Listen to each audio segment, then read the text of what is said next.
जय हिंद। सबसे पहले आप सभी को धन्यवाद। आप सबों ने बताया कि आप लोगों को वीडियो पसंद आ रहा है। आप लोगों के लाइक, सब्सक्राइब और कमेंट्स जो होते हैं वो हमें बताते हैं कि आपको वीडियो पसंद आ रहा है। ठीक है, तो आप लोग ये वाला जो प्रोसेस है आप लोग कंटिन्यू रखिएगा, जिससे पता चले, ताकि हम आगे क्वेश्चन जो है, देखिए अभी बीपीएससी 3.0 का ही बस लिया जा रहा था क्वेश्चन, लेकिन अब मैं क्या करूँगी कि 1.0 और 2.0 के भी क्वेश्चन मैंने कॉमेंट्स में वैसे देखे हैं, तो ये वाले भी क्वेश्चन लूँगी। ठीक है, तो आप लोग ऐसा ही अपना जो सपोर्ट है वो कंटिन्यू रखिएगा। और चलिए आज का वीडियो स्टार्ट करते हैं, और जो भी कमेंट है उसके लिए मैं आपको एक वीडियो लाऊंगी जिसमें सारे कमेंट्स के आंसर दूंगी। ठीक है, तो आप लोग टेंशन मत लीजिएगा, कमेंट्स थोड़ा रेशियो और बढ़ जाने दीजिए, फिर मैं सारे कमेंट्स के आंसर दे दूंगी आपको। और आज का जो वीडियो है, थोड़ा सा मैं ये जो क्वेश्चन सब कलेक्शन है वो इसलिए ली हूँ कि जो हमने इनिशिएटिव स्टार्ट किया है उसका थीम क्या है और वो कैसे वर्क कर रहा है, ये चीज़ आपको समझ आए। ठीक है, तो इसके लिए पहले आप ये क्वेश्चन देखेंगे। ये 15 जनवरी जो अभी एग्जाम हुआ था 3.0 का, उसमें ये सब क्वेश्चन आए थे। ठीक है, तो उन्हीं क्वेश्चन का ये कलेक्शन है। जैसे कि आप इसमें देखेंगे, ये वाला क्वेश्चन था, वायु के ऑक्सीजन के प्रतिशत क्या है। ठीक है, वायुमंडल के किस परत में हवाई जहाज उड़ाया जा सकता है। उसके बाद जियो स्टेशनरी उपग्रह जो है किस अनुमानता किस ऊंचाई पर स्टेब्लिश किए जाते हैं। ठीक है, ये तीनों क्वेश्चन जो है आप देखेंगे किससे था, ये वायुमंडल से था। तो प्रीवियस ईयर के क्वेश्चंस तो आप करते ही हैं। अगर आप प्रीवियस ईयर के क्वेश्चंस करते हैं तो मे भी अभी क्वेश्चन जैसे आया वायुमंडल की जो वायु में ऑक्सीजन के प्रतिशत क्या है, तो ये आपने याद कर लिया 21%। ठीक है, फिर ये आपने ये भी याद कर लिया कि परत के किस वायुमंडल के किस परत में हवाई जहाज उड़ाया जाता है, तो समताप मंडल, ये भी याद कर लिया। आपने ये भी याद कर लिया कि जियो स्टेशनरी उपग्रह जो है अनुमानता किस ऊंचाई पे लगाए जाते हैं, तो ये वैसे इसका आंसर हो जाएगा 36,000 की अनुमानता ऊंचाई पे जो है स्टैब्लिश किए जाते हैं। लेकिन अगर आपने ये वायुमंडल जो टॉपिक पूछा है, अगर ये टॉपिक से क्वेश्चन कर लेते हैं, तो अगली बार अगर क्वेश्चन आता है कि नाइट्रोजन के कितने प्रतिशत पाए जाते हैं, तो आपको ये पता होगा कि हाँ 78.08% पाए जाते हैं। तो बीपीएससी क्वेश्चन के प्रीवियस ईयर क्वेश्चंस तो आपको करने ही है, क्योंकि प्रीवियस ईयर क्वेश्चंस तो आप अपने आप में पता ही है कि कितना इंपॉर्टेंट रखता है। तो सोचिए जो टॉपिक है वो कितना अपने आप में इंपॉर्टेंस रखता होगा। इसलिए मैंने ये इनिशिएटिव स्टार्ट किया था, और ये इनिशिएटिव आप लोगों को पसंद आ रहा है तो ये कंटिन्यू रहेगा। बाकी आप लोगों के कमेंट देखे गए हैं, उस पर भी वर्क किए जाएंगे। ठीक है, तो चलिए आज का क्वेश्चन बता देते हैं। वैसे इसके पीछे मैंने लोकल बिट्स का, जैव विविधता का और प्रवाल भित्ति का, उसके बाद 1857 की क्रांति जो आप लोगों को बहुत पसंद आई थी, उसका मैंने टॉपिक जो है कवर कर दिया है। ठीक है, और आप लोगों का कमेंट ये भी है कि डिटेल में किया जाए थोड़ा सा, तो उस पर भी काम करेंगे अपन। ठीक है, अभी चलिए आज का क्वेश्चन है, सहारा किस प्रकार का रेगिस्तान है। ठीक है, तो इसका आंसर क्या हो जाएगा, गर्म। ये एक उष्ण प्रकार की रेगिस्तान होती है। अब आज देखेंगे बीपीएससी ने किस टॉपिक को उठाया है, तो ये उठाया है रेगिस्तान, यानी कि विश्व के मरुस्थल से ये क्वेश्चन पूछा गया है। तो हम विश्व के मरुस्थल से क्वेश्चन जितने भी किसी भी एग्जाम में आए हैं, छोटे बड़े किसी भी एग्जाम में आए होंगे, सारे क्वेश्चंस के जितने भी ऑब्जेक्टिव हैं वो पूरा करेंगे। साथ में थोड़ा सा सब्जेक्टिव को लेते चलेंगे, ताकि जिन्होंने नहीं पढ़ा हो उनको बेसिक जो है वो थोड़ा सा बन जाएगा, तो उनको क्वेश्चंस करने में थोड़ा सा आसानी होगा, और जब चीज़ें आती हैं तो आगे बढ़ने में भी अच्छा लगता है। तो इसलिए हमने थोड़ी सी बेसिक्स भी ली है, तो आप बेसिक्स को देखते जाइएगा, वो आम भाषा में समझाया गया है, शायद आपको अच्छे से समझ में आएगा। तो जिन्हें सिर्फ सब्जेक्ट ऑब्जेक्टिव देखना है वो थोड़ी सी वीडियो को आगे करेंगे तो उनको ऑब्जेक्टिव मिलना स्टार्ट हो जाएगा। वैसे सारे क्वेश्चंस जितने भी ऑब्जेक्टिव है सब में कुछ ना कुछ फैक्ट बताए गए हैं, तो वो आप ऑब्जेक्टिव के लिए थोड़ा सा वीडियो आगे कीजिए और आप ऑब्जेक्टिव मिलना स्टार्ट हो जाएगा, और जिन्हें सब्जेक्टिव पढ़ना है वो इस वीडियो को कंटिन्यू करेंगे। ठीक है, तो चलिए सब्जेक्टिव को स्टार्ट करते हैं। आपके सामने ये सबसे पहले तीनों इमेज जो है एक साथ आपने कभी ध्यान से नहीं देखा होगा, लेकिन इन तीनों इमेज को एक साथ देखना बहुत जरूरी है। क्यों? क्योंकि देखिए ये वाला इमेज जो है ना, बार बार जब आप लोकल बिंद पढ़ोगे, ठीक है, उसके बाद रेगिस्तान पढ़ोगे, चाहे जैव विविधता पढ़ते हो, तीनों ये जो पेटियां हो गई आपकी, कौन सी कॉन्टिनेंट किस जोन में पड़ती है, कौन से जोन को किस नाम से पुकारा जाता है, क्या नाम दिया गया है, अक्षांशीय विस्तार में उसका क्या महत्व है, ये वाली चीज बार बार रिपीट होती है। तो अगर आप ये इमेज एक साथ देख के आप याद कर लेते हो तो ये तीनों टॉपिक में आपके लिए बहुत ईजी हो जाएगा। ठीक है, तो इसलिए मैंने ये तीनों जो इमेज है एक साथ दिया है। ठीक है, अब चलिए आज का टॉपिक अपना क्या है, रेगिस्तान है। ठीक है, तो मरुस्थल पहले कहते किसे हैं ये पता होना चाहिए आपको। ठीक है, तो देखिए 20 वार्षिक वर्षा जो है, वार्षिक वर्षा 25 सेंटीमीटर से जहां भी जिस भी क्षेत्र में कम होगा, ठीक है, जिस भी क्षेत्र में 25 सेंटीमीटर से कम वर्षा पाई जाएगी उसी क्षेत्र में आपको डेजर्ट देखने को मिलेगा।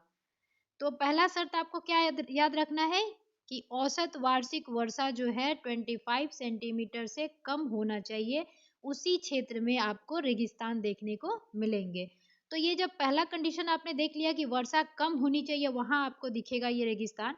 तो आपने जैव विविधता में पढ़ा होगा कि जैव विविधता की दो शर्तें होती हैं, एक तो उच्च तापमान और उच्च वर्षा।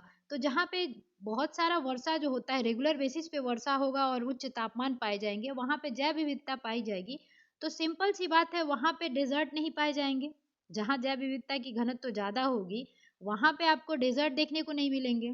ठीक है, तो अपने जो जैव विविधता है वो भूमध्य रेखा के आसपास के क्षेत्रों में ज्यादा सघनता के रूप में पाई जाती है। ज्यादा सघन कहाँ पाए जाते हैं जैव विविधता? वो पाए जाते हैं विषुवत रेखा के आसपास के क्षेत्रों में। ठीक है, तो सिंपल सी बात है कि अब डेजर्ट जो है वो डोलड्रम वाले क्षेत्र में, जो विषुवत रेखा के आसपास का जो क्षेत्र होता है, वहां पे डेजर्ट नहीं पाए जाएंगे। तो दूसरा पॉइंट आपके दिमाग में अब क्या रखना है कि विषुवत रेखा के आसपास में डेजर्ट देखने को नहीं मिलते हैं। ठीक है, दो पॉइंट आपको याद हो गया। अब तीसरी पॉइंट ये याद रखनी है कि बार बार क्वेश्चन में ये आता है कि डेजर्ट जो है कॉन्टिनेंट के किस भाग में पाए जाते हैं। तो वो पाए जाते हैं पश्चिमी भाग में। ठीक है, ये वाला जो एरिया है ना किसी भी कॉन्टिनेंट का, ये वाला पश्चिमी भाग, इधर ही जितने भी, यूरोप में नहीं पाए जाते। यूरोप में देखिए रेगिस्तान नहीं पाए जाते हैं, वहां पे नगरीकरण बहुत अच्छा है। तो यूरोप में रेगिस्तान नहीं पाए जाते हैं, ये याद रखिएगा। ठीक है, ऑस्ट्रेलिया का भी है पश्चिमी भाग में।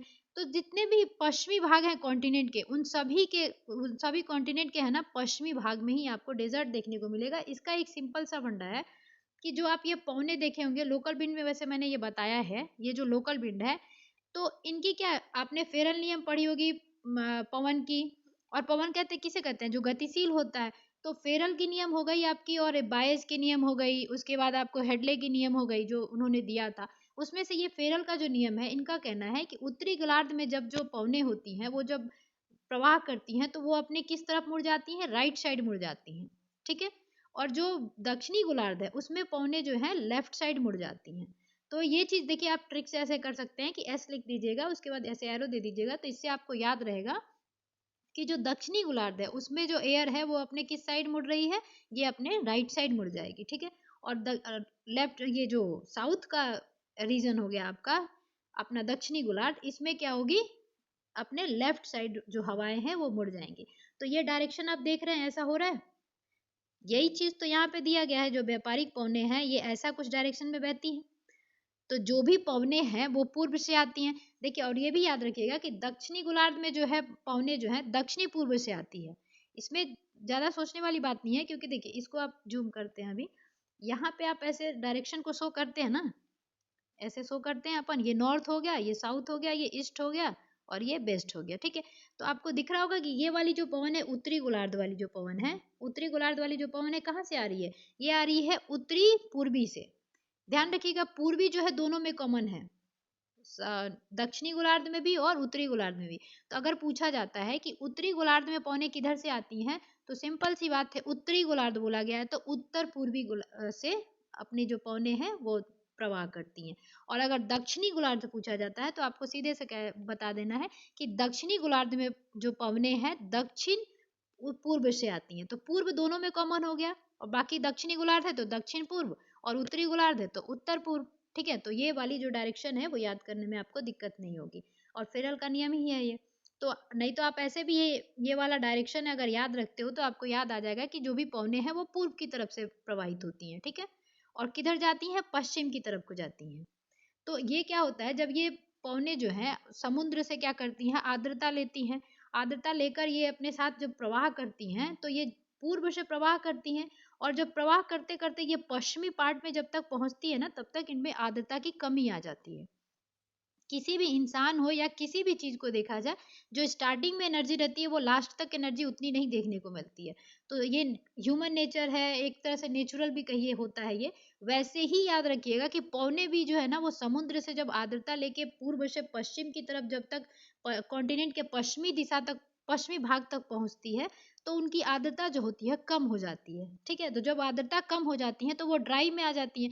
तो इसीलिए रेगिस्तान जो होता है पश्चिमी भाग में पाया जाता है, और रेगिस्तान में ड्राई एयर पाए जाते हैं, शुष्क हवाएं पाई जाती हैं। ठीक है, तो इसको क्या याद रखना है? अब कैसे आपको याद रहेगा कि हाँ पश्चिमी पार्ट में ही आपके जो डेजर्ट है वो पाए जाते हैं, क्योंकि पूर्व से जो हवाएं आती हैं वो यहाँ तक पश्चिमी भाग तक पहुँचते पहुँचते किसी भी कॉन्टिनेंट के वो अपनी आर्द्रता को जो है खो देती हैं, ठीक है, उनकी आर्द्रता जो है बिल्कुल कम हो जाती है। उससे क्या होता है कि पश्चिमी भाग में डेजर्ट देखने को मिलती है और शुष्क हवाएं मिलती हैं इधर, ठीक है।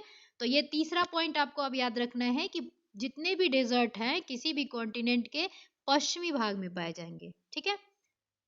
उसके बाद आपको ये भी याद रखना है कि देखिए अब जब भी ये तो क्षोभ मंडल वगैरह में भी मैंने पढ़ा दिया है कि जब भी अपन टेम्परेचर जो होता है 165 मीटर जब अपन ऊपर ट्रेवल करते हैं तो क्या होता है 1 डिग्री सेल्सियस जो है आपके टेम्परेचर में गिरावट आ जाती है, ठीक है, डाउनफॉल होता है टेम्परेचर में। तो जब आप ऊपर की तरफ बढ़ते हैं तो टेम्परेचर जो होता है कम होते जाता है, ये भी ध्यान रखिएगा।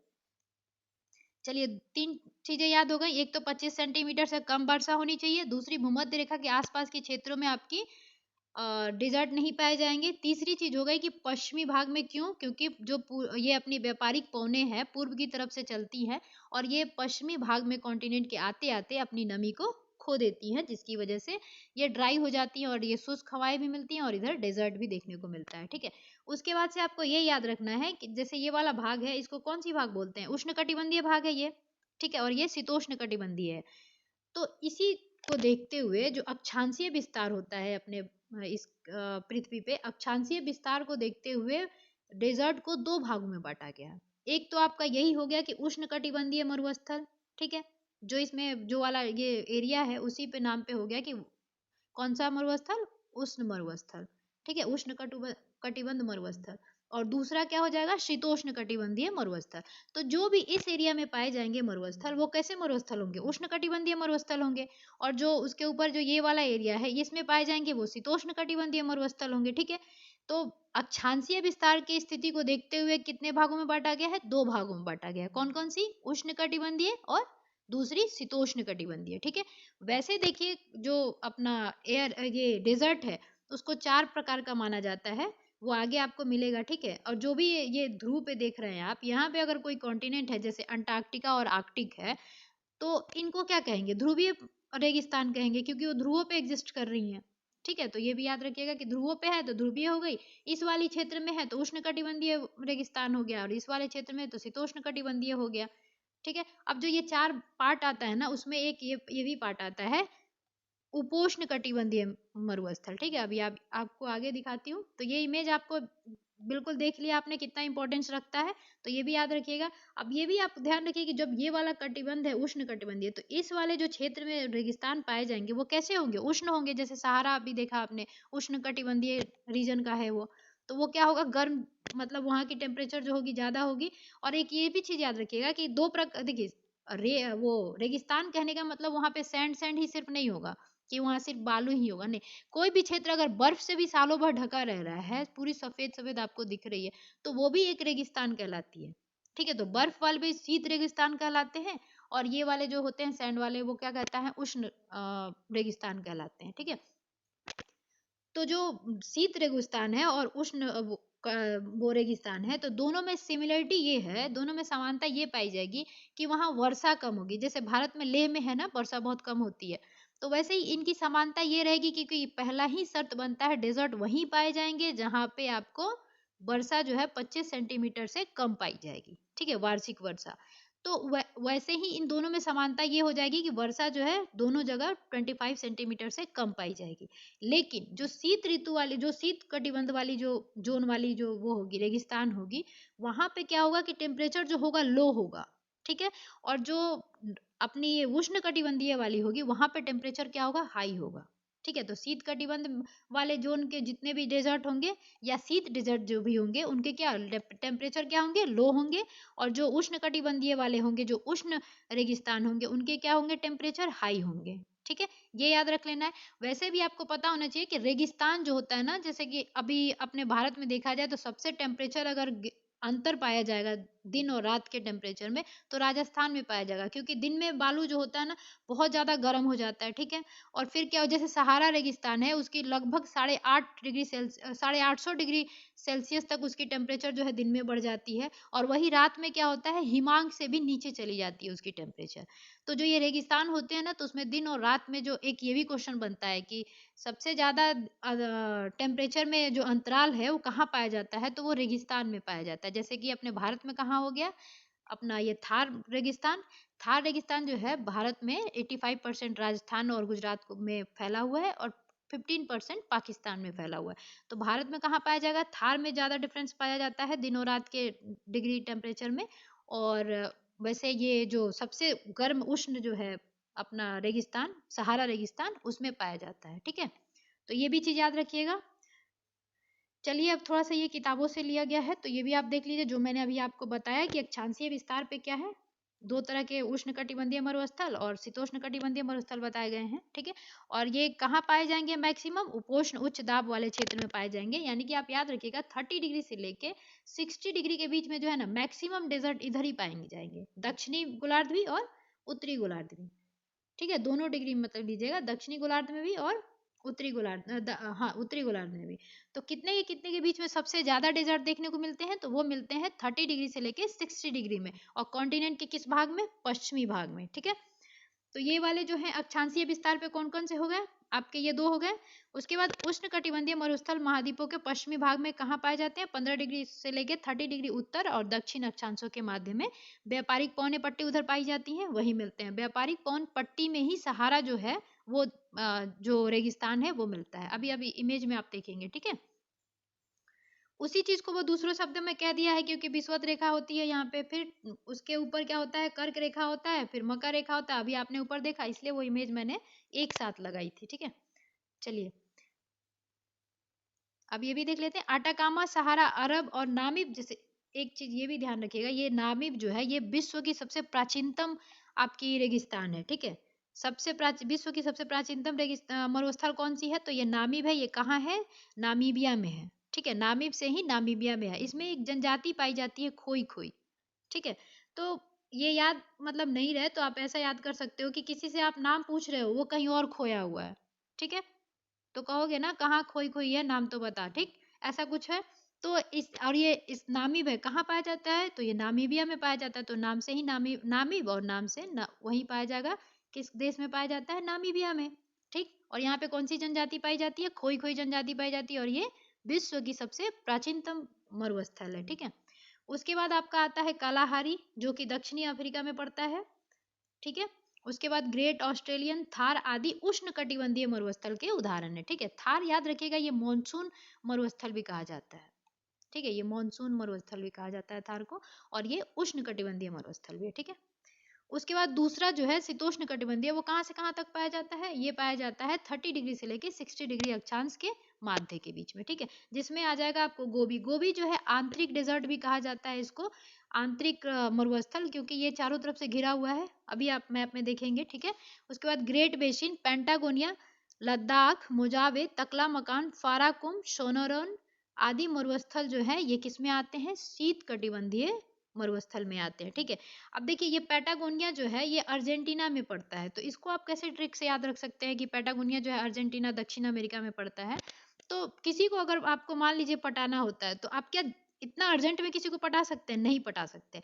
और क्या आप गुस्से में पटा सकते हैं, नहीं, बिल्कुल नहीं। आपको ठंडा यानी कि शीतोष्ण रह के पटाना पड़ेगा उसको, ठीक है। तो आप किसी को भी अगर पटाना चाहते हैं तो क्या करना होगा, पहली शर्त ये होती है कि आपको शीत रहना पड़ेगा, यानी कि ठंडा रहना पड़ेगा। तो ये जो पैटागोनिया कैसा डेजर्ट है, ये कूल डेजर्ट है, यानी कि शीतोष्ण क्षेत्र में पड़ने वाला वो है, रेगिस्तान है आपका। और दूसरी चीज आपको क्या याद रखना है, कोई भी किसी से भी अर्जेंट में नहीं पड़ जाता। तो अर्जेंटीना में ये पेंटागोनिया जो है डेजर्ट पड़ता है, ठीक है। और ये ना तटीय जो मरुस्थल है, ये तटीय मरुस्थल का एग्जाम्पल है। तो तटीय कैसे याद रखिएगा, आप देख रहे होंगे कि ये पैटागोनिया में भी ट है और तटीय में भी ट आता है। तो उससे याद रखिएगा कि ये कोस्टल यानी कि तटीय मरुस्थल का उदाहरण है, कौन सा, पैटागोनिया, ठीक है। लद्दाख आपको पता है कि अपने भारत में है, और ये हिमालय की वृष्टि छाया में पड़ता है। अब वृष्टि छाया एक वर्ड आता है, तो वृष्टि छाया क्या होता है, जैसे ये पर्वत है, ठीक है, तो इधर से कुछ जो पवने आए, मान लीजिए यहाँ से आती है, तो ये यहाँ टकरा के क्या की, वर्षा करा दी, तो इसको क्या कहेंगे, पवन विमुखी ढाल कह देंगे। ठीक है, क्या कहेंगे, पवन विमुखी ढाल। ठीक है, अब कुछ पवने जो है यहाँ से आती हैं, यहाँ टकरा के यहाँ इधर को स्लाइड कर जाती हैं। ठीक है, तो इसको क्या कहते हैं, पवन विमुखी ढाल। लेकिन आप देख रहे हैं कि पवने जो है या तो यहाँ टकरा के वर्षा करा दे रही हैं, या यहाँ टकरा के ये स्लाइड कर जा रही है, पर ये वाला जो पार्ट है इसी को कहेंगे वृष्टि छाया। जो प्रदेश जैसे कि अपना राजस्थान है, वो क्या है, अपना जो ये अरावली पर्वत है उसकी पृष्ठीय छाया में पड़ता है। अरावली पर्वत की स्थिति कैसी है, कुछ ऐसी है। ठीक है, क्या होता है कि जब पवने आती है ना, तो यहाँ से डायरेक्ट पास हो जाती हैं, तो यहाँ रुकती नहीं है। जैसे अपन पानी उबालते हैं, अगर उसके ऊपर ढक्कन रख दोगे, आप बचपन में यही एग्जाम्पल देके पढ़ा जाता था कि जब पानी देखना भाप उठ के ऊपर जाता है, तो वो ऊपर बूंदों बूंदों की तरह दिखने लगता है, और फिर वो नीचे गिरता है, जो भाप है ऊपर जाके क्या बन जाता है, बूंद। तो ये बारिश वाली जो संघनन वाली प्रक्रिया है, वो उससे समझ सकते हैं। तो जब यहाँ पवने जो है रुकेंगी ही नहीं, तो वर्षा कहाँ से होगा, तो इसीलिए राजस्थान में जो है ना थार डेजर्ट पाया जाता है। ठीक है, और वो अरावली पर्वत की वजह से। ठीक है, तो वो उसकी वृष्टि छाया में पड़ता है। अब चलिए, जो नॉर्मल टाइप्स ऑफ डेजर्ट होते हैं वो पढ़ लेते हैं। इसमें 4 प्रकार के पाए जाते हैं, तो ये कौन कौन से हो गए आपके। पहला हो गया उपोष्ण कटिबंधीय मरुस्थल, यानी कि सब ट्रॉपिकल डेजर्ट। दूसरा हो जाएगा शीत मरुस्थल, कोल्ड डेजर्ट। ठीक है, तीसरा हो जाएगा आपको कोस्टल डेजर्ट, यानी कि तटीय, यहाँ पे तटीय लिख लीजिएगा, तटीय भाग, जैसे अटाकामा था ना, तो अटाकामा में भी ट आता है और तटीय में भी आता है, तो याद रखिएगा अटाकामा एक तटीय मरुस्थल है। ठीक है, तटीय मरुस्थल। ठीक है, ये है ध्रुवीय, ये ध्रुवीय होगा। ध्रुवीय रेगिस्तान क्या होगा, जैसे अंटार्कटिका और आर्कटिक जो है नॉर्थ पोल और साउथ पोल में पाए जाते हैं ना, यहाँ वाले जो क्षेत्र होंगे, यहाँ पे जो मरुस्थल पाया जाएगा वो ध्रुवीय मरुस्थल हो जाएगा। तो कौन सा है, यहाँ पे अंटार्कटिका हो गया और ऊपर में आर्कटिक हो गया। ठीक है, अब चलिए, ये वाला जो भी मैंने अभी बताया आपको वही चीज दी हुई है, तो आप इसको पॉज करके पढ़ लीजिएगा एक बार। ठीक है, उसके बाद देखिए, जो रेगिस्तान है उसको बनने की और भी कुछ कारण होते हैं। एक ही कारण नहीं है कि हाँ पवन जो है वहां से बस पहुंच रही है तो शुष्क हो गई, इसके लिए रेगिस्तान पाया जाएगा। वो भी कारण है, बारिश भी कम होती है उसका भी कारण है। लेकिन उन्हीं चीजों को आपको एक वर्ड में समझाया गया है कि जैसे मध्य अक्षांशों के चक्रवात यहाँ नहीं पहुंच पाते हैं, इसलिए भी डेजर्ट होता है। ठीक है, विषुवत रेखा से दूरी के कारण, यानी कि विषुवत रेखा पे ज्यादा बारिश होती है और ये विषुवत रेखा से दूरी पाए जाते हैं। जो इंटर ट्रॉपिकल कंजर्वेशन जोन जो होता है, वो कहाँ पाए जाते हैं, डोलड्रम वाले क्षेत्र में पाए जाते हैं, विषुवत रेखा के आसपास, 0 से लेके 5 डिग्री और नॉर्थ में, और 0 से लेके 5 डिग्री साउथ में पाए जाते हैं।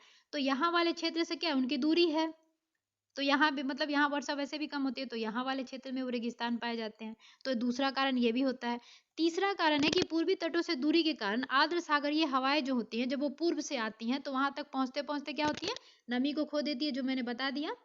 चौथा है प्रति चक्रवाती दशाओं के कारण वायु नीचे बैठती है, जिसके परिणाम स्वरूप उसमें स्थिरता के कारण वर्षा की सामर्थ्य समाप्त प्राय हो जाती है। ठीक है, जो ठंडी हवाएं होती हैं वो नीचे की तरफ बैठने लगती हैं। और ध्यान रखिएगा, पश्चिमी तटीय जो कॉन्टिनेंट है ना, जितने भी पश्चिम भाग हैं कॉन्टिनेंट के, उधर ठंडी हवाएं पड़ती हैं। जब अपन करंट पढ़ेंगे ना, तो उसमें देखेंगे कि जैसे भी वो जितनी भी ठंडी पवन है वो पश्चिमी साइड में ज्यादातर दिखती हैं। ठीक है, वो दिखेगा, तो ये एक रीजन वो भी होता है। जो जैसे अफ्रीका है ना, तो ये वाला क्षेत्र में जैसे मान लीजिए यहाँ पे आप पेरुलिमा सुने होंगे, जो ठंडी हवा है वो दक्षिणी अमेरिका के पश्चिमी साइड में ही तो प्रवाहित होती है। तो एक ये भी रीजन है। ठीक है, अब आप थोड़ा सा देख लीजिए, ये विश्व के मैप में कहाँ कौन सा जो अपना डेजर्ट है वो एग्जिस्ट करता है, कहाँ पे कौन सी मरुस्थल जो है मतलब है, तो ये भी देख लीजिए। जैसे अभी बताया हमने, ये वाला क्षेत्र जो है ना, यहीं पे पेरुलुमा जो है प्रवाह होती है, पेरू धारा जो है वो ठंडी धारा होती है। ठीक है, देखिए ये वाला जो है पेंटागोनिया अभी बताया मैंने। ठीक है, ये है पेंटागोनिया जो अर्जेंटीना में है। उसके बाद आटाकामा हो गया, तटीय हो गई। उसके बाद ये अमेरिका में कौन सा है, Great Salt Lake, Great Basin, Sonoran, Mojave जो है कैलिफोर्निया में पड़ेगा। ये वाला जो पार्ट निकला रहता है ना, ये कैलिफोर्निया है। ठीक है, उसके बाद सहारा मरुस्थल जो है सबसे बड़ा मरुस्थल है, गर्म मरुस्थल में सबसे बड़ा मरुस्थल है। अब एक चीज ये भी याद रखिएगा कि मरुस्थल जो है सबसे बड़ा, अगर सिर्फ पूछता है, अगर ऑप्शन में आपको अंटार्कटिका भी रहता है, तो सबसे बड़ा कौन सा मरुस्थल है, अंटार्कटिका मरुस्थल है, अगर शीत और गर्म दोनों को देख लिया जाए तो। सबसे बड़ा लगभग वो 5.6 मिलियन वर्ग मील है। ठीक है, ये 6 भी हो सकता है, 3 भी हो सकता है, मतलब ये इतने लगभग 5.3 मिलियन वर्ग मील जो है आपका ये अंटार्कटिका है। ठीक है, उसके बाद 5.2 के अप्रॉक्स में जो है आपका आर्कटिक है। उसके बाद जो ये सहारा है वो 3.6 बिलियन मिलियन वर्ग मील है। ठीक है, मिलियन वर्ग मील। तो ये तीसरे नंबर पे आता है। ध्यान रखिएगा, ऐसे डेजर्ट पूछा जाए तो पहले नंबर पे कौन सा आता है, आर्कटिक अंटार्कटिका। दूसरे नंबर पे, वैसे याद रखने की वो नहीं होगी, देखिए अंटार्कटिका में वर्ड कितने हैं, ज्यादा हैं। ठीक है, अंटार्कटिका, और दूसरे नंबर पे आ जाएगा आर्कटिक, तीसरे नंबर पे आ जाएगा सहारा,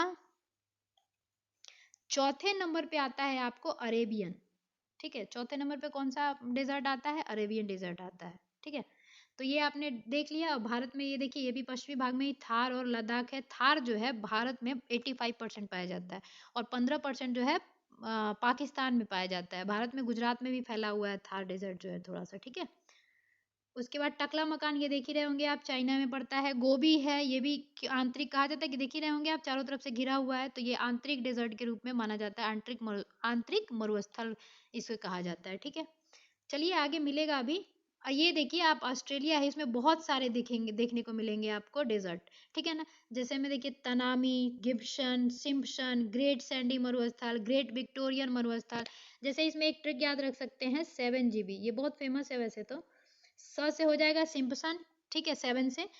जी से हो जाएगा आपको ग्रेट सैंडी मरुस्थल, और बी से हो जाएगा विक्टोरिया मरुस्थल। याद रखिएगा, विक्टोरिया मरुस्थल अगर पूछता है तो वो कहाँ पड़ेगा, ऑस्ट्रेलिया में पड़ेगा। लेकिन वहीं आपसे विक्टोरिया झील पूछ देता है तो वो कहाँ पड़ता है, अफ्रीका में पड़ता है।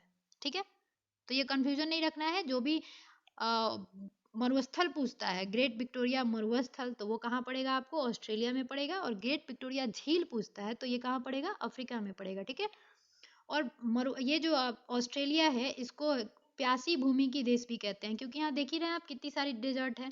और एक चीज और याद रखिएगा कि जो ऑस्ट्रेलिया है वहाँ ज्वालामुखी नहीं पाई जाती है। ठीक है, ज्वालामुखी कहाँ नहीं पाई जाती है, ये केबीसी का क्वेश्चन है। वैसे मैंने देखा था, केबीसी सेशन चलता था ना, उसमें भी ये क्वेश्चन आया था कि कहाँ पे जो है ज्वालामुखी नहीं पाई जाती है, तो वो है ऑस्ट्रेलिया। ठीक है, ऑस्ट्रेलिया में जो है आपको ज्वालामुखी देखने को नहीं मिलती है। वैसे ही यूरोप में जो है रेगिस्तान देखने को नहीं मिलती है। ठीक है, यूरोप वाले पार्ट में आपको देखिएगा एक भी जो है रेगिस्तान देखने को नहीं मिलेंगे, ये वाले पार्ट में। ठीक है,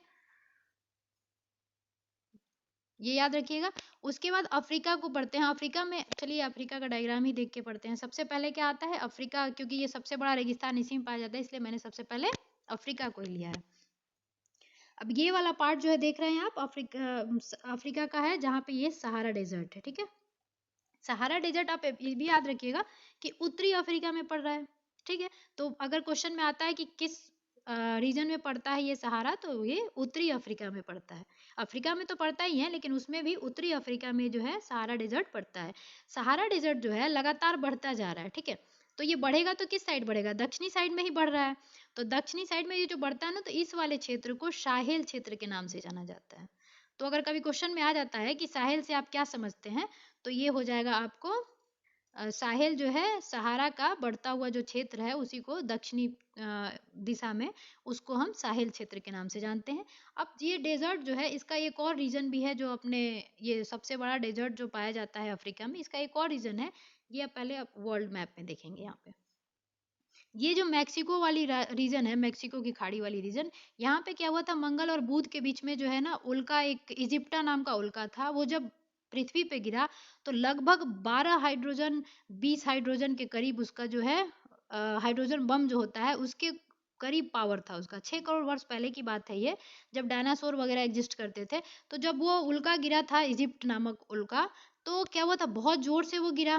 तो गिरने पे क्या होता है, ईंट या जो भी नीचे की चीजें होती हैं उठ के ऊपर जंप करती हैं।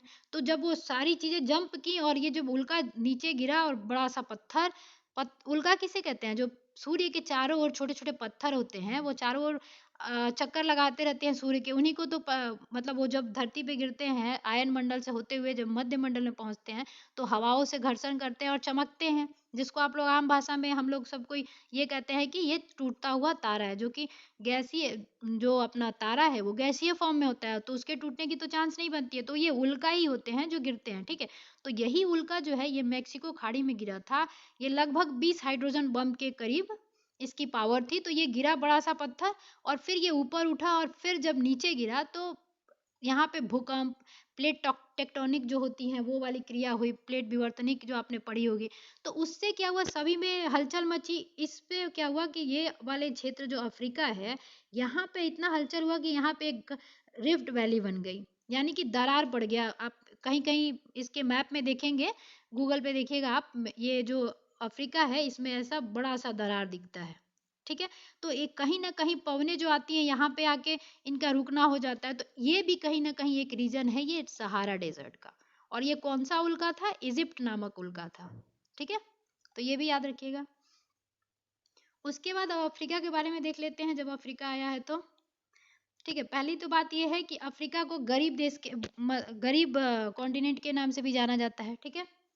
उसके बाद इसको अंध महाद्वीप भी कहा जाता है।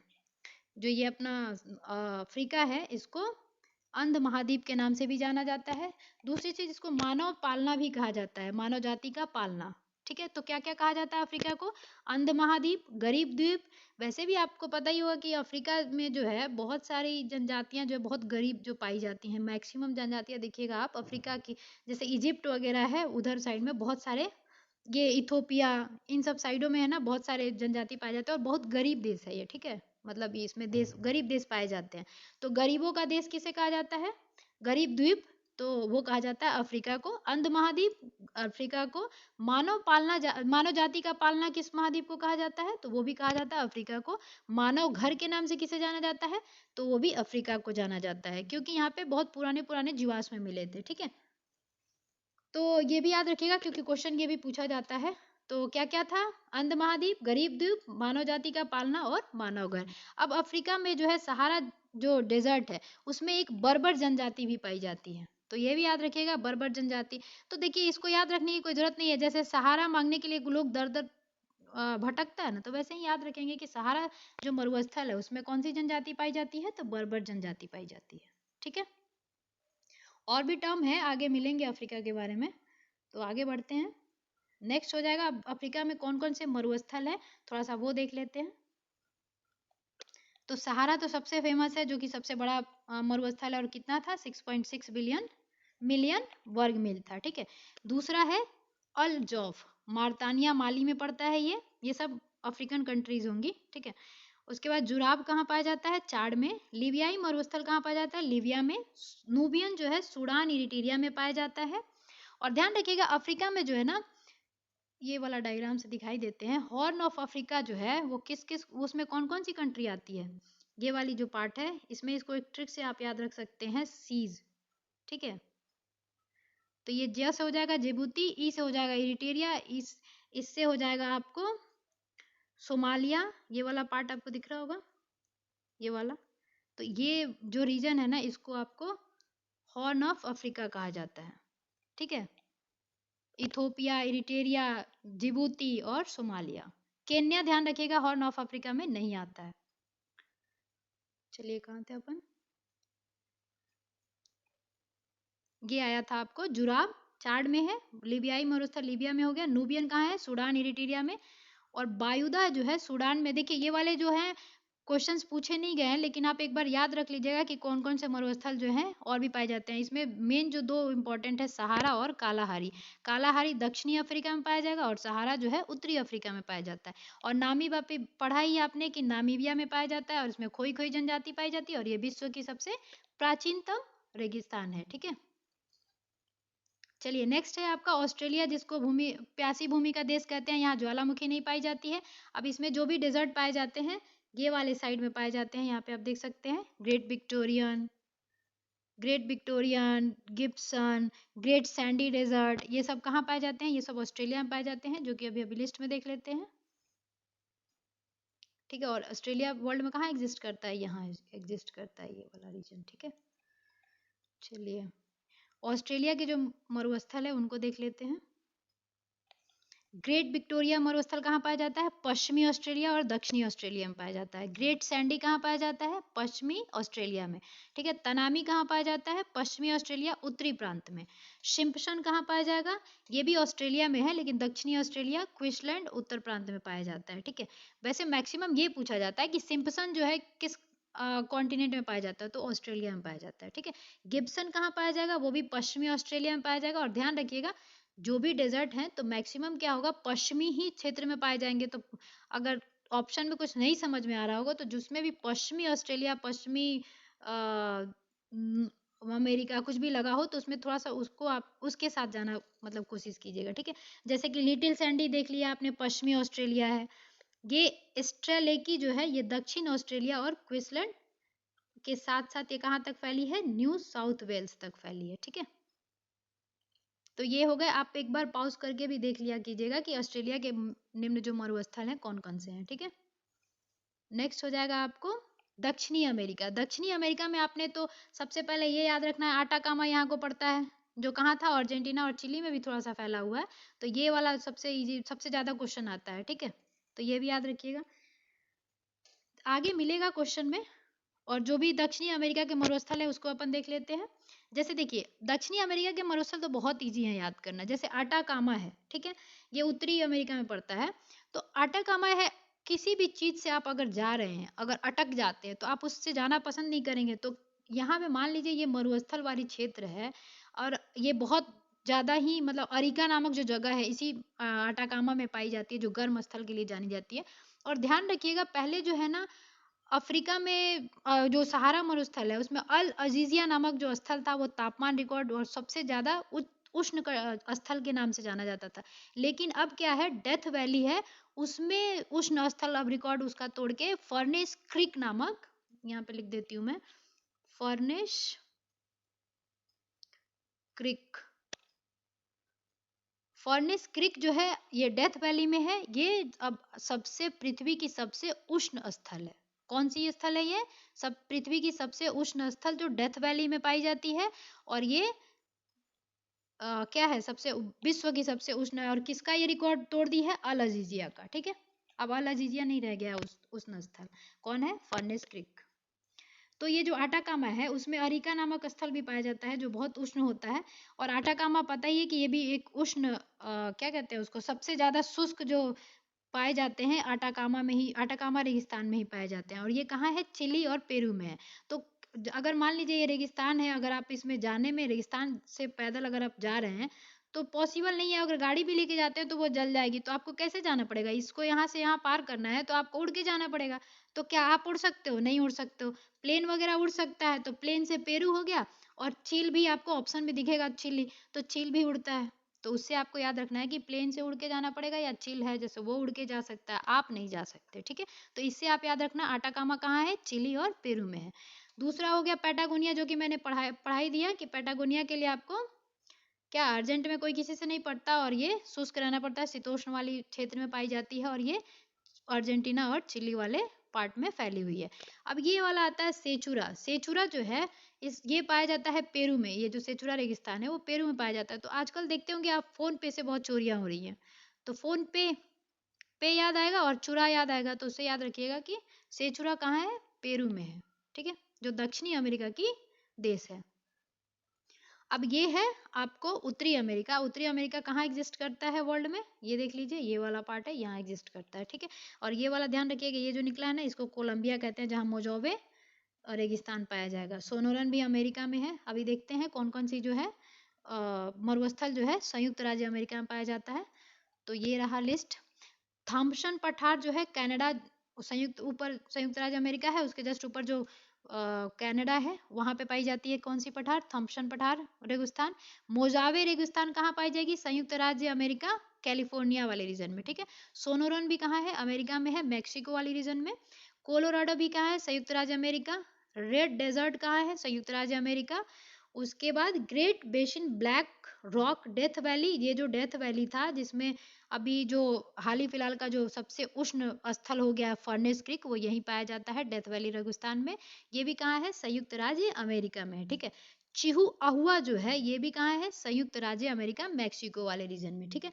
अब इसमें देखिए जो याद रखना है, सोनो रोनो बहुत क्वेश्चन पूछा जाता है मान लीजिए, तो सोनो में भी आप याद रख सकते हैं, मेरी सोना आजकल बहुत ये सब तो आप लोगों को पता ही होगा, तो इससे याद रख सकते हैं कि ये कहाँ पाया जाता है, अमेरिका में पाया जाता है, ठीक है। और रेड अमेरिकन भी कहते हैं, तो उससे याद रखिएगा रेड डेजर्ट कहाँ पाए जाते हैं, संयुक्त राज्य अमेरिका में।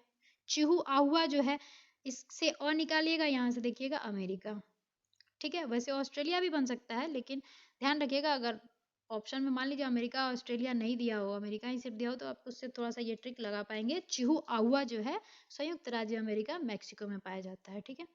आगे देख लेते हैं एशिया के मरुस्थल। यूरोप में मरुस्थल ही नहीं पाए जाते हैं, ये आपको पता है। अब एशिया के मरुस्थल देख लेते हैं, तो एशिया का सबसे बड़ा मरुस्थल कौन सा है दक्षिणी एशिया का, तो अपना थार है, ठीक है, याद रखिएगा। अरब मरुस्थल अरब प्रायद्वीप में पाया जाता है, और ये ध्यान रखिएगा विश्व का सबसे बड़ा प्रायद्वीप कौन सा है, तो अरब पेनिनसुला है।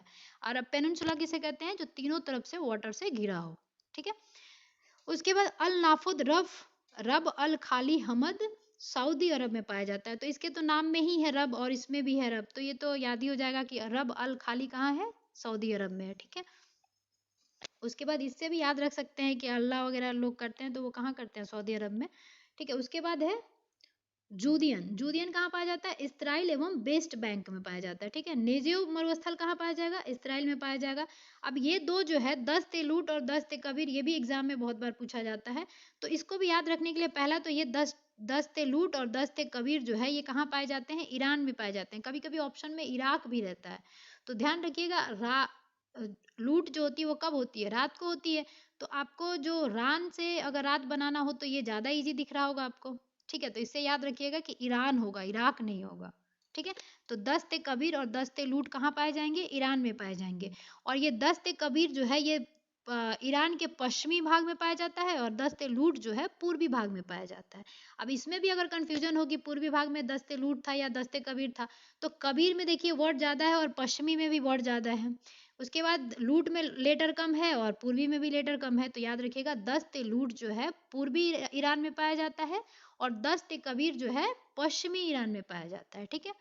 अब ये पाकिस्तान का भी एक खारान कहाँ पे रेगिस्तान पाया जाता है, तो ये खारान पाकिस्तान जो रेगिस्तान है ये पाकिस्तान में पाया जाता है, ठीक है। तो ये कैसे याद रख सकते हैं कि पाकिस्तान वालों को क्या खाने की कमी अक्सर रहती है, तो आप इससे याद कर सकते हैं कि खारान जो है रेगिस्तान वो पाकिस्तान में है, ठीक है। थार कहाँ है, भारत और पाकिस्तान में फैला हुआ है। 85% कहाँ है, भारत में, राजस्थान और गुजरात में फैला हुआ है। सबसे ज्यादा कहाँ, राजस्थान में, ठीक है। दस्त ए मार्गो कहाँ है, अफगानिस्तान में है, ठीक है। उसके बाद किजिल कुम कहाँ है, तो देखिए किजुल और कजाकिस्तान, ये कहाँ है, कजाकिस्तान, उज्बेकिस्तान और तुर्कमेनिस्तान में फैला हुआ है, तो ये भी याद रखिएगा। उसके बाद कराकुम कहाँ है, तुर्कमेनिस्तान, कजाकिस्तान, इसमें फैला हुआ है। तो इसमें भी अगर याद नहीं आ रहा हो कि कहाँ पे है, तो अपन कहते हैं ना तू कर, मैं नहीं कर रहा तू कर, ऐसा वाला भाषा, तो इसे याद रख लिएगा कि तू कर, यानी कराकुम कहाँ होगा, तुर्कमेनिस्तान में होगा, ठीक है। लोप और टकला मकान कहाँ होगा, चीन में होगा। अब किसी का टकला आपने देखा होगा, वो क्या होता है, चिकना होता है, तो उससे याद रखिए कि टकला मकान कहाँ होगा, चीन में होगा, ठीक। उसके बाद आते हैं अपन गोभी में। ये गोभी भी कहाँ है, चीन और मंगोलिया में है। तो चाबी, ये वर्ड आपने बहुत बार याद किया होगा, हमेशा हमेशा सुबह शाम बोलते हैं, अगर रूम बंद लॉक कर रहे हैं तब भी चाबी का वर्ड यूज करते हैं। तो गोभी का जो लास्ट वर्ड हो गया बी, और चीन का जो है पहला वर्ड हो गया, तो इससे याद हो जाएगा कि गोभी जो है वो चीन में है, और चीन के सटा हुआ मंगोलिया है, तो दक्षिणी मंगोलिया है, उसके क्षेत्र में भी ये जो गोभी मरुस्थल है वो फैला हुआ है। और गोभी मरुस्थल जो है ठंडा मरुस्थल है, ठीक है। तो हिमालय है वहां पे, तो उससे आपको याद आ जाएगा कि हाँ ये ठंडा मरुस्थल है, और ये आंतरिक मरुस्थल का भी एग्जाम्पल है। उसके बाद देखते हैं ध्रुवीय मरुस्थल। तो ध्रुवीय क्षेत्र में जो भी पाए जाएंगे वो ध्रुवीय मरुस्थल होंगे, और दो ही पाए जाते हैं, अंटार्कटिका मरुस्थल और आपका आर्कटिक मरुस्थल, ठीक है। और क्षेत्रफल में ये सबसे नंबर 1 पे आता है, ये 2 पे आता है, 3rd नंबर पे सहारा आ जाएगा, 4 नंबर पे अरेबियन आ जाएगा, ठीक है।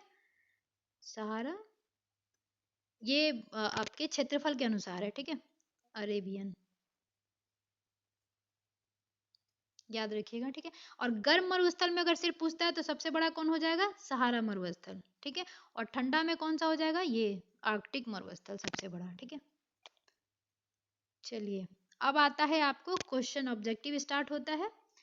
तो चलिए अब ऑब्जेक्टिव करते हैं। अब जो भी टर्म्स या फैक्ट्स छूट गए होंगे तो वो इसी में पूरा हो जाएगा। ठीक है, पहला क्वेश्चन है, नीचे दिए गए कथनों को बताना है और कारण दिया गया है, कथन और कारण देख के बताना है कि कौन सा सही है और कथन का कारण सही स्पष्टीकरण करता है या नहीं। ठीक है, तो पहला कथन क्या है, विश्व के अधिकांश उष्ण मरुस्थल 15 डिग्री से लेकर 30 डिग्री के यानी कि 30 डिग्री के उत्तरी एवं दक्षिणी अक्षांशों के मध्य महाद्वीपों के पश्चिमी किनारे पर स्थित होते हैं। तो यह भी हमने पढ़ा कि पूर्वी पवनें जो होती हैं, जो व्यापारिक पवनें, वो जब पूर्व दिशा से आती हैं तो पश्चिमी तक जाते जाते क्या होती है, नमी खो देती है। तो ये वाला पार्ट एकदम सही है कि पश्चिमी किनारे में पाया जाता है। और ये भी पता है कि उष्ण कटिबंधीय मरुस्थल जो है 15 डिग्री से लेकर 30 डिग्री के बीच में पाया जाता है, और 30 डिग्री से लेकर 60 डिग्री के बीच में कौन सा, शीतोष्ण कटिबंधीय मरुस्थल पाए जाते हैं। ठीक है, तो ये पहला स्टेटमेंट क्या होगा, ट्रू हो जाएगा। उसके बाद है दूसरा कारण दिया है, व्यापारिक पौने जैसे जैसे पश्चिम की ओर जाती हैं उनकी नमी और आर्द्रता में कमी आती है। तो ये भी बिल्कुल सही है। ठीक है, तो इसका आंसर क्या हो जाएगा, ए, यानी ए और आर दोनों सही हैं और आर जो है ए की सही व्याख्या करता है।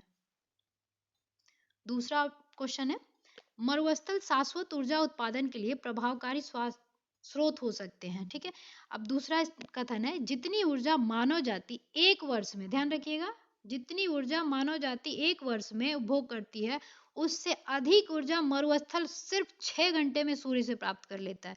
तो सिंपल सी बात है, जब 6 घंटे में ये सिर्फ इतना ऊर्जा प्राप्त कर ले रहा है, उससे अधिक ऊर्जा प्राप्त कर रहा है, तो ये शाश्वत ऊर्जा उत्पादन के लिए तो बहुत लाभकारी हो जाएगा। तो ये दोनों स्टेटमेंट तो सही हो जाएगा। ठीक है, और ये वाला जो स्टेटमेंट है कथन बी जो है वो किसने दिया था, तो ये दिया था गेहार्ड नीस ने।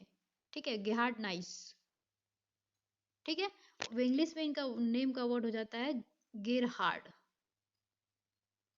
ठीक है, तो इन्होंने बताया था ये वाला जो जितनी ऊर्जा मानव जाति एक वर्ष में उपभोग करती है उससे अधिक ऊर्जा मरुस्थल 6 घंटे में सूर्य से प्राप्त कर लेते हैं।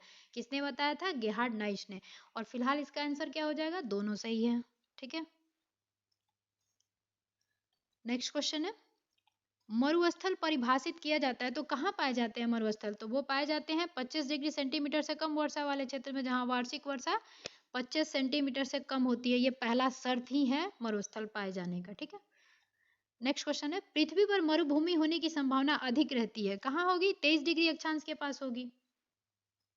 ठीक, 15 डिग्री से लेकर 30 डिग्री के बीच में जो उष्ण कटिबंधीय मरुस्थल पाए जाते हैं, तो उसी के बीच में ये 23 डिग्री अक्षांश आ रहा है। तो इसका आंसर क्यों, इसीलिए बी हो जाएगा। ठीक है, ये वाला सही हो गया। अब ये थोड़ा सा उसका डिस्क्रिप्शन दिया है जो मैंने पीछे बता दिया आपको, वृष्टि छाया वगैरह बता ही दिया है। चलिए नेक्स्ट क्वेश्चन है, संसार का सबसे बड़ा मरुस्थल कौन सा हो जाएगा, तो ये हो जाएगा सहारा मरुस्थल। इसका क्षेत्रफल क्या है, 3.6 मिलियन वर्ग मील। ठीक है, नेक्स्ट क्वेश्चन है, इसमें विश्व का सबसे बड़ा रेगिस्तान कौन सा है, तो सेम क्वेश्चन हो जाएगा, ये कौन सा हो जाएगा, सहारा। और कहाँ है, उत्तरी अमेरिका में, वो उत्तरी अफ्रीका। ठीक है, ध्यान रखिएगा, उत्तरी अफ्रीका में है।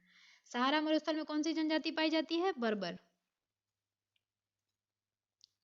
संसार का सर्वाधिक जनसंख्या वाला मरुस्थल कौन सा हो जाएगा, थार मरुस्थल हो जाएगा। ठीक है, जो भारत में है, थार मरुस्थल जो है सबसे ज्यादा जनसंख्या घनत्व तो यहीं पाई जाती है। जितने भी मरुस्थल है उसमें सबसे ज्यादा जनसंख्या कहाँ होगा, थार में होगा। ठीक है, और ध्यान रखिएगा ये जो गोबी है, यहाँ पे डबल जो ऊँट होता है ना, एक ऊँट पाया जाता है, उसका डबल ये ऊपर क्या होता है उसका, ये कुबड़, 2 कुबड़ वाले ऊँट पाए जाते हैं। ठीक है, डेक्टर्न ऊँट जो होते हैं वो कहाँ पाए जाते हैं, गोबी वाले क्षेत्र, गोबी मरुस्थल में पाए जाते हैं। ठीक है, अभी कालाहारी के बारे में मिलेगा तो वो देखेंगे। ठीक है, और वीडियो पसंद आ रहा होगा तो लाइक सब्सक्राइब और कमेंट करते रहिएगा। चलिए नेक्स्ट है, टकला मकान मरुस्थल कहाँ अवस्थित है, तो अभी हमने पढ़ा टकला कैसा होता है, चिकना होता है, तो ये कहाँ होगा, चीन में होगा। नेक्स्ट है, सुमेलित करना है। चलिए सुमेलित करते हैं, सोनोरन। तो आज क्या फेमस है, मेरी सोना, ऐसा बहुत ज्यादा फेमस वर्ड है। तो ये कहाँ हो जाएगा, संयुक्त राज्य अमेरिका, मेरी देखिए अमेरिका में है, और ये सोना। ठीक है, उसके बाद टकला मकान, टकला कैसा, चिकना होता है, चीन में हो जाएगा। कराकुम तुकर, ये वाला वर्ड फेमस है, तुकर। अब अक्सर अपने भाषा में आम चाल जो आम भाषा होती है उसमें अपन बोलते हैं ना कि तू कर, तो ये हो गया तुर्कमेनिस्तान वाली। गिब्सन जो लिखा है, ब्राजील लिखा है, ये गलत हो जाएगा क्योंकि ये ऑस्ट्रेलिया में पाया जाता है। तो ये वाला आंसर जो है गलत हो जाएगा। और इसमें क्वेश्चन पूछा था कौन सा सुमेलित नहीं है, तो इसका आंसर क्या हो जाएगा, डी, यानी कि गिब्सन जो है कहाँ है, ऑस्ट्रेलिया में है। नेक्स्ट क्वेश्चन है, 10 तेलूट अवस्थित है, ये कहाँ अवस्थित है? तो अभी बताया था मैंने, रात में ही कोई लूटपाट जो होती है, जितने भी डाकू वगैरह लूटपाट करते हैं, कब करते हैं? रात में करते हैं, तो ईरान हो जाएगा उसका, ठीक। और इराक और ईरान दोनों आ जाए साथ में तो इसमें कंफ्यूजन मत कीजिएगा, क्योंकि रान से आपको रात बनाने में ज़्यादा इजी होगा, राख से रात नहीं बन पाएगा, ठीक है, इससे याद रखिएगा। नेक्स्ट क्वेश्चन हो जाएगा, गोबी मरुस्थल किस देश में स्थित है? तो ये स्थित है आपको मंगोलिया में, ठीक है, चाइना से लगा हुआ है मंगोलिया, उसमें गोबी जो है चीन और मंगोलिया दोनों में फैला हुआ है। और ध्यान रखिएगा, मरुस्थल में जो है ना, मरुद्भिद जो प्लांट्स होते हैं वो मरुद्भिद प्लांट्स पाए जाते हैं, ठीक है।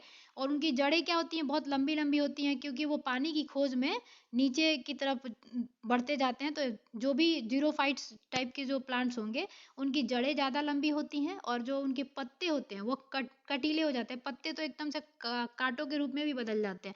और उनकी छाल जो होती है वो अपने आप को तापमान से मतलब सरवाइव करने के लिए अपने आप को, उनकी छाल जो होती है मोटी होती है, ठीक है। कांटेदार पौधे होंगे, छाल मोटी होगी, जड़ें लंबी होंगी, तो वो कौन से होंगे? जीरोफाइट्स होंगे। वैसे भी जीरोफाइट्स याद करने के लिए, अब अगर आप रेगिस्तान में जाते हो, अगर बीच में खड़ा होकर देखते हो कहीं भी, तो आपको सब कुछ सन्नाटा जीरो जीरो सा दिखेगा, सब कुछ यहाँ पे बालू बालू सा दिखेगा। तो इसे याद रख लेना कि जो भी जीरोफाइट जो है वो प्लांट्स कहाँ पाए जाएंगे? वो रेगिस्तान में पाए जाते हैं, जैसे रामबास, नागफनी, बबूल, ये सब पाए जाते हैं, ठीक है। और ठंडे में कौन से पाए जाएंगे? शैवाल, कवक और लाइकेन। लाइकेन क्या है? कवक और शैवाल का सहजीवी है, तो तीनों यही पाए जाते हैं, शैवाल, कवक और लाइकेन, ठंडे रेगिस्तान में पाए जाते हैं, ठीक है। नेक्स्ट क्वेश्चन था, दक्षिण एशिया का सबसे बड़ा मरुस्थल कौन सा हो जाएगा? तो ये अपना हो जाएगा थार, ठीक है। और थार क्या है? उष्णकटिबंधीय मरुस्थल है, और मानसून मरुस्थल भी इसको कहा जाता है। निम्नलिखित में से कौन सा कथन आटाकामा के बारे में सही नहीं है, बताना है, ठीक है। तो अभी पढ़ा आपने कि वो कहाँ पे है? दक्षिणी अमेरिका में स्थित है, तो ये पहला स्टेटमेंट जो सही हो जाएगा। वो संसार का सबसे शुष्क मरुस्थल है, ये भी याद रखिएगा, ये भी स्टेटमेंट सही है कि आटाकामा जो है संसार का सबसे शुष्क मरुस्थल में से माना जाता है। और जो भी मरुस्थल होते हैं उसमें सबसे ज्यादा क्या होता है? नाइट्रेट्स, तांबा ही तो पाए जाते हैं, तो वो नाइट्रेट्स का भी प्रचुर भंडार है। चिली नाइट्रेट्स के लिए और तांबा के लिए बहुत फेमस है, तो इसलिए ये भी सही हो जाएगा। तो इसका आंसर कौन सा हो जाएगा? सी। वह दक्षिणी चिली में अवस्थित नहीं, थोड़ी सी उत्तरी चिली में अवस्थित है, ठीक है। जो आटाकामा है अर्जेंटीना में पूर्ण रूप से पाया जाता है, थोड़ा सा भाग जो उत्तरी चिली है ना उसमें पाया जाता है, ठीक है। तो ये आंसर क्या हो गया? गलत हो गया। आटाकामा कहाँ रेगिस्तान पाया जाएगा? अर्जेंटीना में, ठीक है। नेक्स्ट क्वेश्चन है, आटाकामा रेगिस्तान कहाँ पर स्थित है? तो इसमें कंट्री कॉन्टिनेंट का पूछा है, तो ये दक्षिणी अमेरिका में पाया जाता है, ठीक है। नेक्स्ट क्वेश्चन है, पृथ्वी का सर्वाधिक शुष्क क्षेत्र कौन सा है? तो वो हो गया आटाकामा मरुस्थल, ठीक। नेक्स्ट क्वेश्चन है, निम्नलिखित में से कौन शीतोष्ण कटिबंधीय मरुस्थल है? तो इसमें आपको बताना है, शीतोष्ण अभी बताया था मैंने, किसी को भी पटाना होगा तो आपको शांत रह के पटा सकते हैं आप, अर्जेंट में और गुस्सा होके नहीं पटा सकते। तो ये कौन सा हो जाएगा? पैटागोनिया मरुस्थल। बाकी अरब मरुस्थल उष्ण कटिबंधीय है, आटाकामा भी उष्ण है, सबसे शुष्क है ये तो, और कालाहारी भी दक्षिणी अफ्रीका में पाया जाता है, जो कि उष्ण कटिबंधीय मरुस्थल है। नेक्स्ट है, निम्नलिखित कथनों पर विचार करना है, विश्व में उष्ण कटिबंधीय मरुस्थल महाद्वीपों के पश्चिमी सीमांतों में व्यापारिक पवन पट्टी में पाए जाते हैं।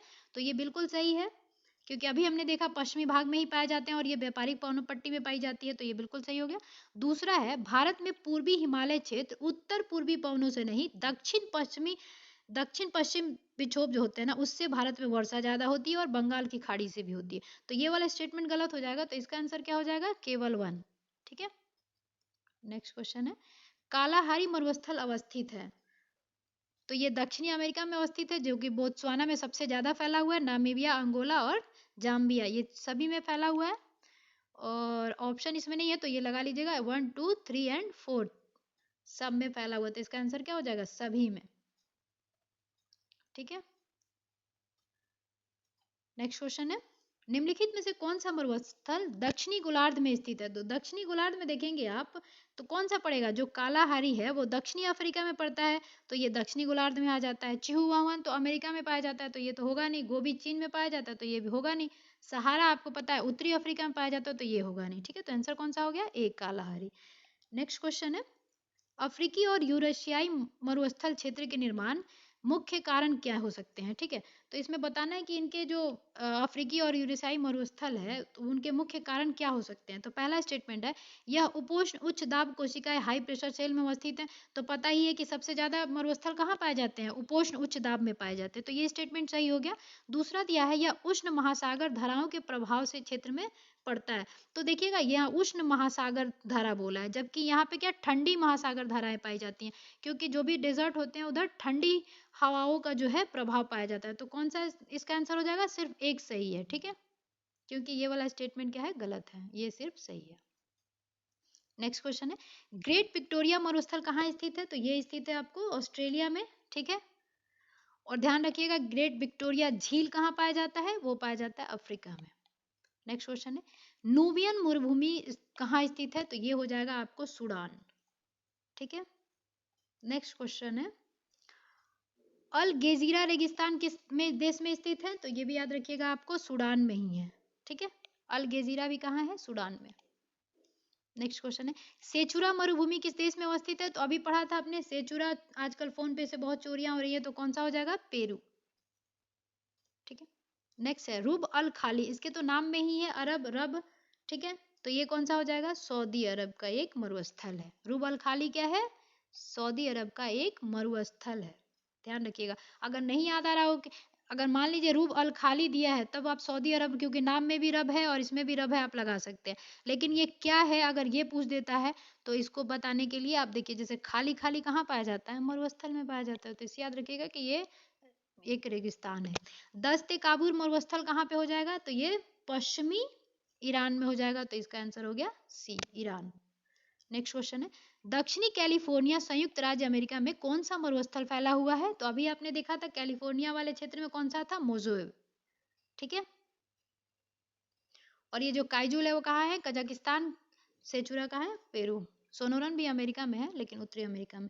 विश्व के शीत मरुस्थलों को अन्य किस नाम से जाना जाता है। तो ये जाना जाता है टुंड्रा।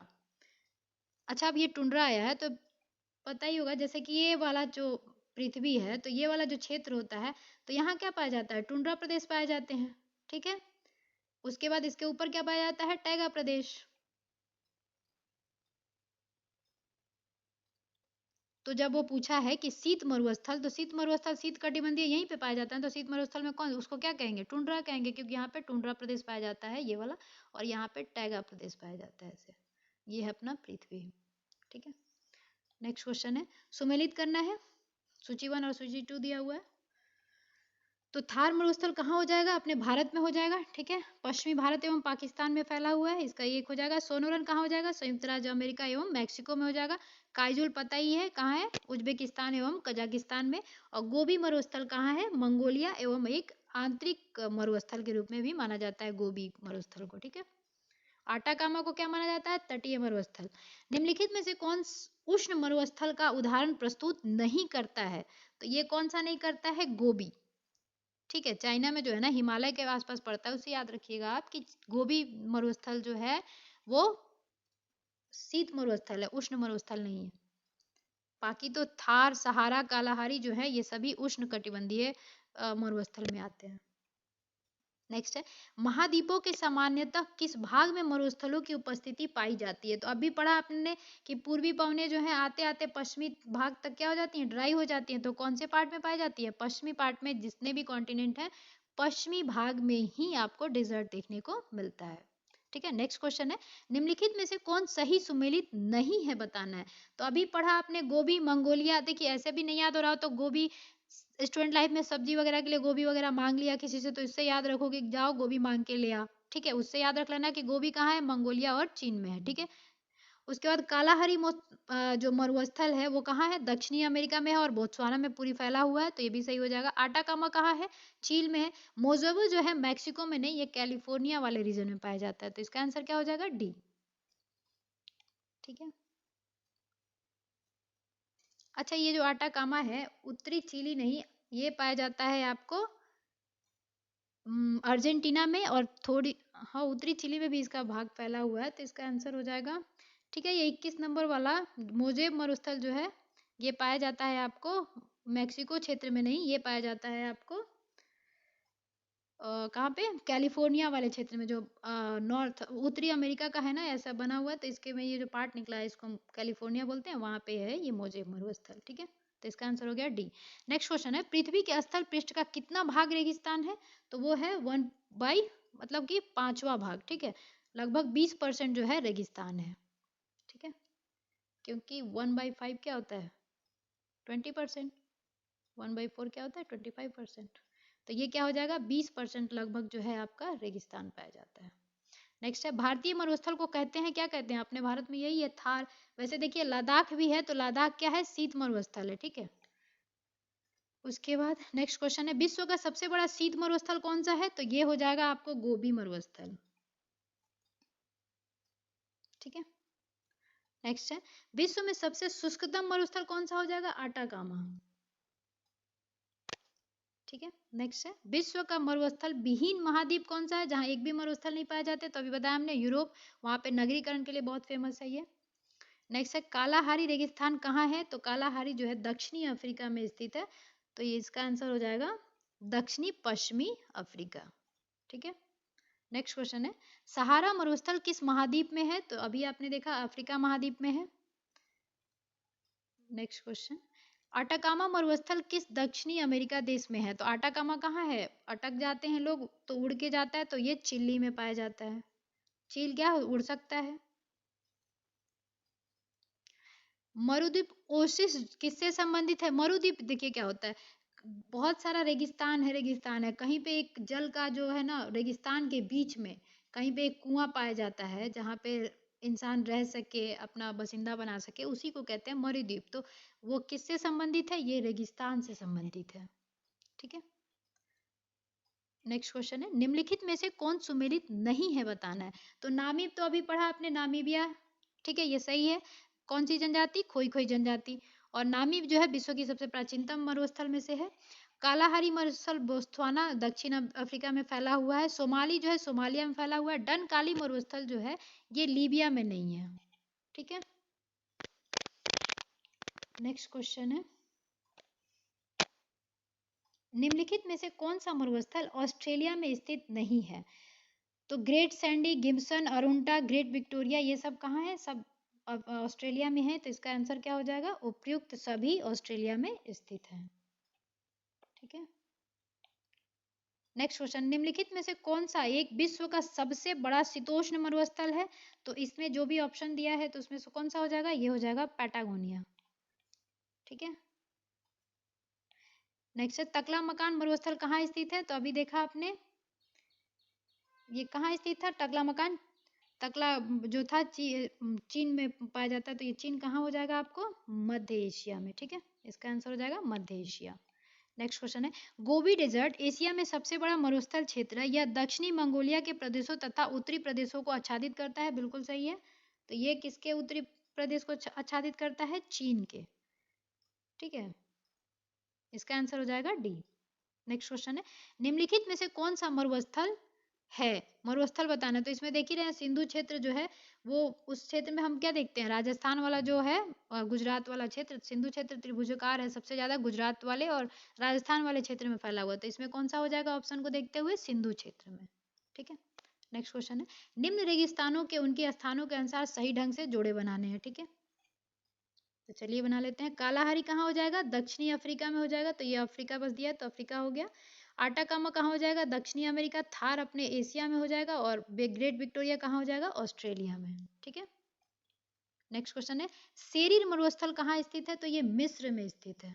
ठीक है, नील नदी की देन मिस्र, उसमें सेरीर मरुस्थल स्थित है। नेक्स्ट है, रेग मरुस्थल कहाँ स्थित है? तो ये स्थित है अल्जीरिया में। ठीक है, और डान काली जो ऑप्शन में था वो कहाँ पे है? तो वो अफ्रीका इथोपिया वाले क्षेत्र में है। ठीक है ना, जो ऑप्शन में एक मिला था डान काली मरुस्थल कहाँ है, तो ये है आपका अफ्रीका में। ठीक है, चलिए ये डेजर्ट्स जो था उससे इतना ही क्वेश्चंस थे। मिलते हैं अगले वीडियो में, तब तक के लिए जय हिंद। आप चैनल को सब्सक्राइब और वीडियो को लाइक कर सकते हैं।